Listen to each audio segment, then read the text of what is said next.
चर्चाओं में है अमेरिकी राष्ट्रपति डोनाल्ड ट्रंप और चीन के राष्ट्रपति शी जिनपिंग की मुलाकात की।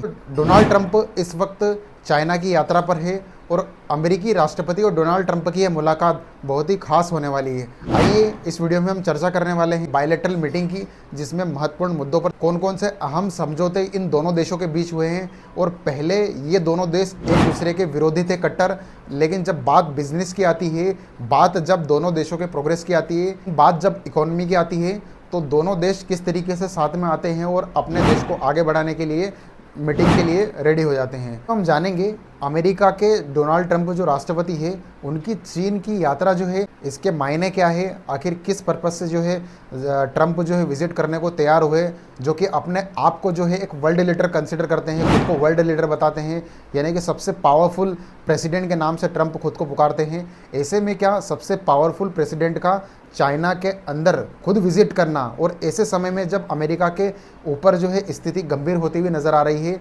इकोनॉमी बिल्कुल गड़बड़ नज़र आ रही है, काफ़ी नुकसान अमेरिका को झेलना पड़ रहा है युद्ध के कारण, ऐसी स्थिति में चीन की गोद में जाकर के बैठना, ये इसके क्या मायने हो सकते हैं, आइए हम समझने का प्रयास करेंगे इस वीडियो में।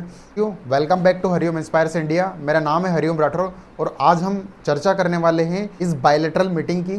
तो इस मीटिंग में ट्रंप ने दावा किया है कि चीन बोइंग विमान खरीदेगा और भविष्य में यह संख्या 750 हो सकती है, लेकिन इस डील में विमान का मॉडल, डिलीवरी की समय सीमा और वित्तीय जो विवरण है पूरी तरह से अस्पष्ट है। वाणिज्यिक विमानन यानी कि कॉमर्शियल एविएशन कोई एक साधारण उद्योग नहीं है, यह तकनीकी प्रतिष्ठा और रणनीतिक महत्व का एक क्षेत्र है, क्योंकि जेट इंजन और सटीक तरीके से इंजीनियरिंग और सॉफ्टवेयर बनाना हर किसी देश के जो है बस में नहीं है, किसी कंट्री के बस की बात नहीं है। वर्तमान में इसमें अमेरिका यानी कि बोइंग कंपनी, यूरोप का एयरबस का दबदबा है।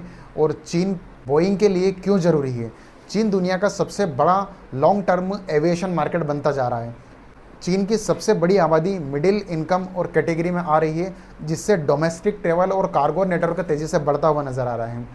चीन पुराने विमानों को बदल करके नए ईंधन कुशल यानी कि फ्यूल इफ़िशिएंट विमानों की ज़रूरत है।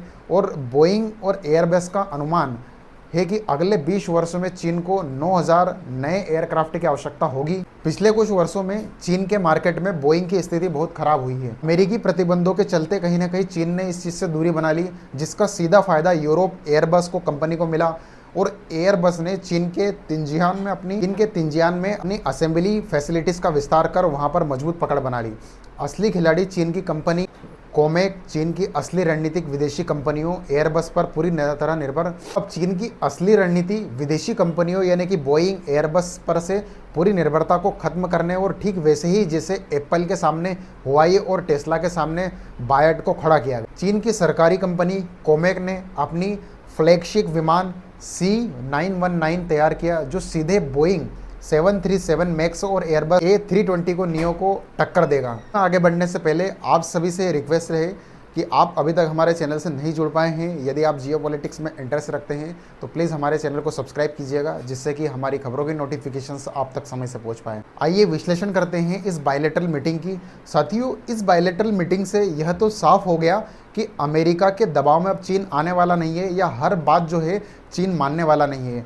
खुद आत्मनिर्भर चीन इतना बन चुका है। हालांकि ट्रंप जो है मीडिया में इस दौरे को जो है बेहद ही सफल सक्सेसफुल बता रहे हैं, लेकिन ज़मीनी हकीकत यह बताई है कि कोई भी बड़ी डील जो है वो कंफर्म अभी नहीं हुई। चर्चा में थी कि चीन की 750 बोइंग विमान खरीदेगा चाइना, यानी कि अमेरिका के बोइंग। लगभग 200 विमानों का ही कंफर्मेशन आया है, जो एक बोइंग कंपनी के लिए एक बड़ा झटका साबित हो सकता है। यह समिट पिछले एक दशक से सबसे महत्वपूर्ण बैठकों में से एक है। ऊपर से यह सामान्य व्यापार और समिट रासायनिक रिसेट लग रहा है। इसके पीछे कई वैश्विक मुद्दे शामिल थे। वैश्विक तनाव की यह बैठक ऐसे समय में हुई जब ईरान युद्ध का तनाव और ऊर्जा, एनर्जी असुरक्षित इनसिक्योरिटी और ताइवान संकट वैश्विक आर्थिक मंदी खतरा बना हुआ है वर्तमान। तो डोनाल्ड ट्रंप का ये सत्ता में आने के बाद दशकों बाद जो है पहला दौरा है, जहां दोनों नेता एक दूसरे पर बड़ा लीवरेज बनाने की कोशिश कर रहे हैं।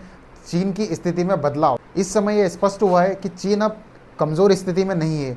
मोल भाव नहीं करता है, वो अपनी शर्तों पर काम करता है। अमेरिकी उपभोक्ताओं यूएस कंज्यूमर्स यानी कि पश्चिमी निवेश और अमेरिकी तकनीक पर बहुत निर्भर था, यानी कि 2015 से पहले, लेकिन अब काफ़ी मजबूत हो गया है। ट्रंप के पिछले कार्यकाल में लगे प्रतिबंधों और ट्रेड वॉर के बाद चीन समझ गया कि उसे आत्मनिर्भर होना कितना आवश्यक है, और इसके बाद चीन ने एआई, सेमीकंडक्टर, ईवी बैटरीज और टेलीकॉम क्षेत्रों में खुद को मजबूत बनाया, जिससे कि अब अमेरिकी दबाव बेअसर सा नज़र सामने आने लगा है। तो बाकी आपकी क्या राय है, कमेंट बॉक्स में ज़रूर कमेंट करके बताइएगा कि क्या चीन अब पहले की तरह अमेरिका के दबाव में कार्य नहीं करता है, अपने डिसीजंस खुद लेता है।